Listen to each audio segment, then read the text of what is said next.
ঢাকা উত্তর city corporation এলাকার পরিচ্ছন্নতা, বর্জ্য ব্যবস্থাপনা, বৃক্ষরোপণ, সবুজায়ন, পানি নিষ্কাশন ব্যবস্থা ও সামগ্রিক নগর ব্যবস্থাপনা সরেজমিনে পরিদর্শন করেছেন প্রধানমন্ত্রী তারেক রহমান।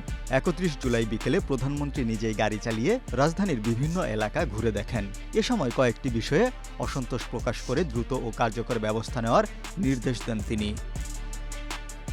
শুক্রবার বিকেলে প্রধানমন্ত্রী তার বাসভবনে স্থানীয় সরকার প্রতিমন্ত্রী মীর শাহে আলম ও ঢাকা উত্তর সিটির প্রশাসক শফিকুল ইসলামকে ডাকেন। পরে তাদের সঙ্গে নিয়ে ঢাকা উত্তর সিটির এলাকার বিভিন্ন স্থান নগর ব্যবস্থাপনা কার্যক্রম পরিদর্শনে বের হন।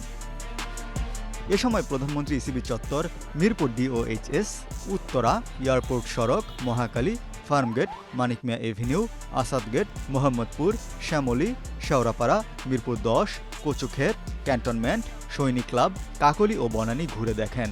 পরে সন্ধ্যায় তিনি গুলশান এভিনিউয়ের বাসভবনে ফিরে যান।